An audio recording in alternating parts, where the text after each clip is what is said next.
aprunāt tieši par urbānismu tēmu.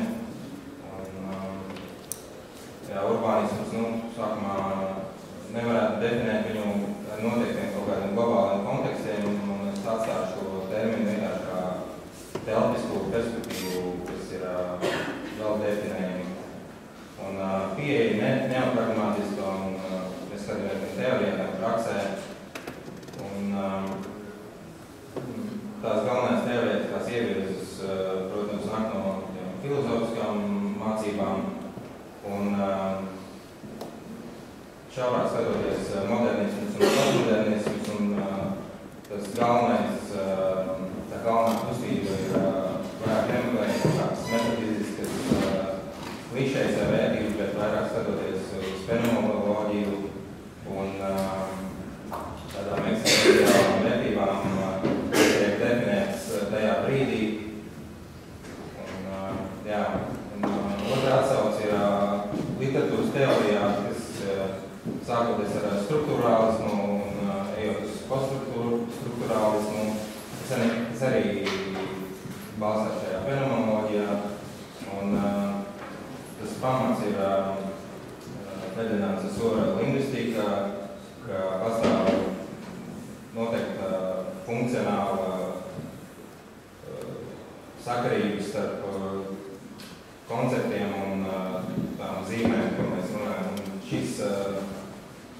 Šī pieeja paņemt arī vairākās teorijās, gan politikas teorijā, gan literatūras teorijā un tā joprojām.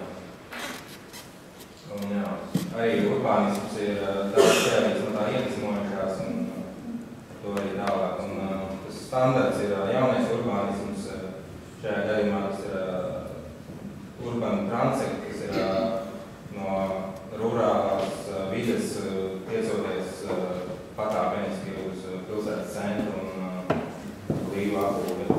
Es varbūt citēšu, jaunais urbānisms ir utopija, vai vismaz ideālisms, kas sakņojas struktūrālas pieejā. Tiecoties uz sociāli ētisku vidi, tas objektīvi sajauta cilvēku grupas ar dažādiem ienākumiem, kultūrām un tautībām, rasēm un vecumiem, veicinot pilsonisko ideālismu, kas izpauž ar noteiktu vides funkcionalitāti un variāciju ēku arhitektūrā. Pretējoties atbūves izpūšanai, kas mēģina rast atbildes uz fizisko un funkcionālo sadrumstalotību, pieņemot par pamatu telpisku struktūrālismu, ja pieņemot, ka starp sociālo dzīvi un fizisko formu pastāv tieši pakārtotas saikne. Tas ir normatīvi fizisks modelis, kas ir kompakts, izstaigājums hierarhijas starp privāto un publisko telpu. Un tas galvenais ievirze jaunajam urbānismam bija cīņa ar šo urban sprawl. Turpinot, nākamais tas aktuālais urbānisms ir ikdienas urbānisms, kas arī pieredzams ir Rīgā daudz, un ikdienas urbānisms ir neotopisks, fenomenoloģisks un nestrukturāls. Tas balstās ikdienas mērogā, subjektīvā reālismā, kas netiec uz ideālās apbūves formām un formu tīrību. Tā ir dažādība, kakofonija un vienlaicīgums un neformalitāte.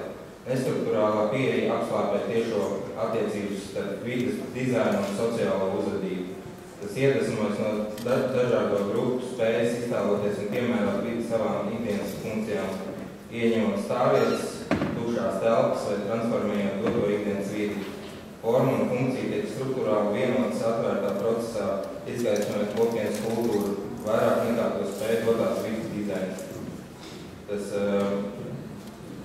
Tas oponē konvencionālajai telpiskai vidas attīstībai esot ideoloģiski egalitārs un pašapziņīgs nekā vispārīgās attīstītāju būvnieku un banķieru ekonomiskais publiskais produkts.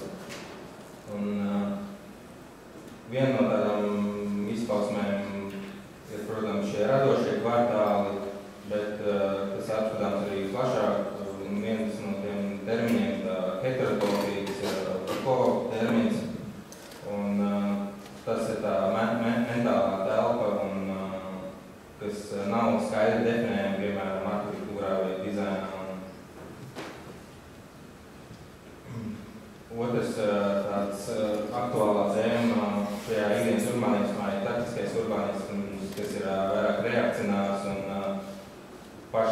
urbanizācija un anarhija, kas ir šīs te vietējās kultūras tā kā vēlme pašidentificēties un iziet šajā telpā un parādīt savu kopienu kultūru.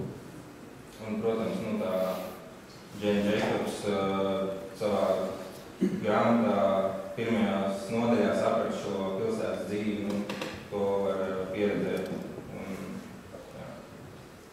Un šis termins heterotopija mentālās un fiziskās telpas, kas varbūt nav uzliekams uz papīra, bet ir subjektīvi piedzīvojums. Un pēdējais ir posturbānisms, un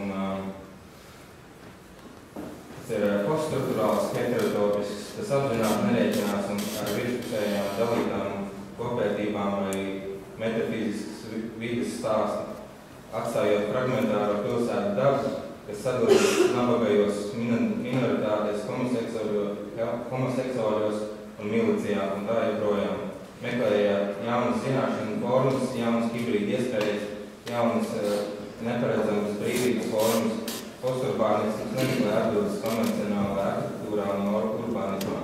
Mācoties no dekonstruktīvas arhitektūras, tas izjauc un mēģina salikt ne tikai metafiziskas telpu klišejas, jeb kastes fasādes un tā joprojām, bet arī mēģina pārvarēt sociālais un ekonomiskos kontekstus jaunā tehnoloģija dinamiskā laikmetā.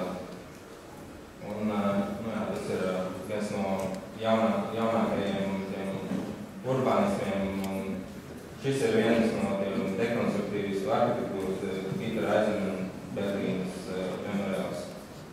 Un viens tāds apakšvirziens ir šis tipoloģiskais urbānisms, kad mēs izjaucam to telpas funkcionalitāti, kas ir ietverta sākotnēji, un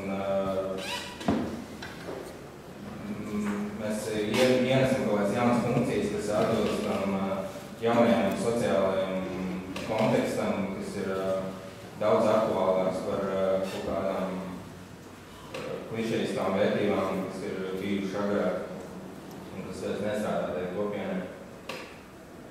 Un, piemēram, šajā piemērā tas ir tāds utopisks mēģinājums postfordistu kaut kādas ražotnes par dzīvojumu apbūvi. Tā ir tāda spēlēšanās ar šiem jaunajiem konceptiem, laužot šo funkcionālo, sociālo un ekonomisko telpu un radot kāds jauns eksperimentāls